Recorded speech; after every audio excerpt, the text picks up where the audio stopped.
Voilà qui nous permet donc de faire un peu plus connaissance avec la personnalité que vous êtes et le parcours que vous avez eu à faire jusque-là.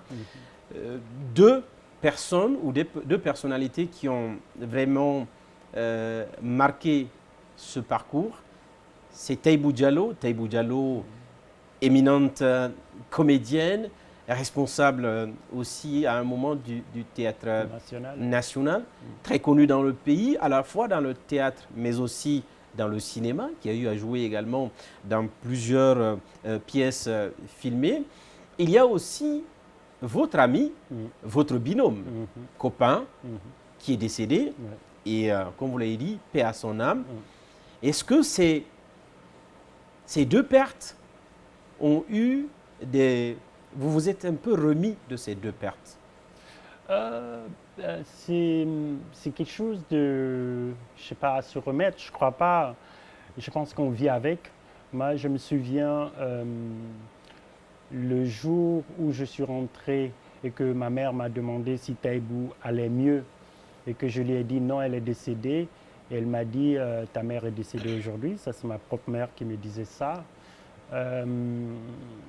Copain, c'est, je sais pas, copain, j'ai l'impression qu'il est toujours là. Je sais même pas l'impression, je sais qu'il est toujours là. Il y a des moments où, si je sais pas, c'est peut-être, il y a des moments où je sais qu'il est là. Il est vraiment, vraiment là. Il y a des moments où je sais que je fais pas tout ça seul. Je sais que quand je fais quelque chose qui le rend fier, je le sens. Et depuis, j'avoue que c'est encore plus facile depuis que j'arrive à avoir cette sorte de communication avec lui qu'avant. Euh, pour moi, c'est la mort de copains, c'est là que j'ai réalisé que je pouvais mourir aussi. En fait, pour moi, c'est la chose que tu pouvais même pas imaginer. En fait,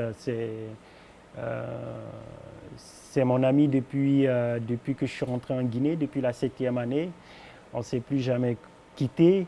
On a tout appris ensemble, on a tout fait ensemble. Et un beau matin, du jour au lendemain, je dois vivre en me disant qu'il ne vit plus. Quelqu'un avec qui, quand même, j'ai dormi dans le même lit pendant au moins 10 ans, je crois, dans la même chambre. C'est pas facile. C'est pas évident. On a construit des rêves ensemble, on a construit une idée, on a rêvé, on a conçu des idées, des trucs autres. Je me force à chaque pas, que ce soit lui. Alors moi, dans mon parcours, je pense que j'ai eu 3 pertes, trois personnes qui sont parties. La troisième peut-être, c'est un peu moins douloureux, mais parce qu'elle est partie très âgée, c'est Monique Blanc. Monique Blanc, qui je rappelle, qui est une ancienne collaboratrice, une personne aussi qui vous a, si je me permets de l'expression, qui vous a pris les mains au moment où les choses étaient un peu plus difficiles. Et ça va me permettre justement de parler de ces moments difficiles. Vous avez parlé de ce temps de rap.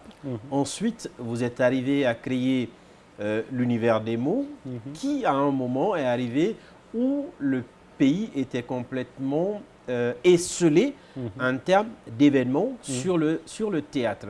Vous y avez cru, et Monique Blanc fait partie de ces personnes-là qui vous ont porté avec le texte Les châteaux de la Ruelle, que vous avez eu à écrire, qui a tourné beaucoup de fois dans le pays.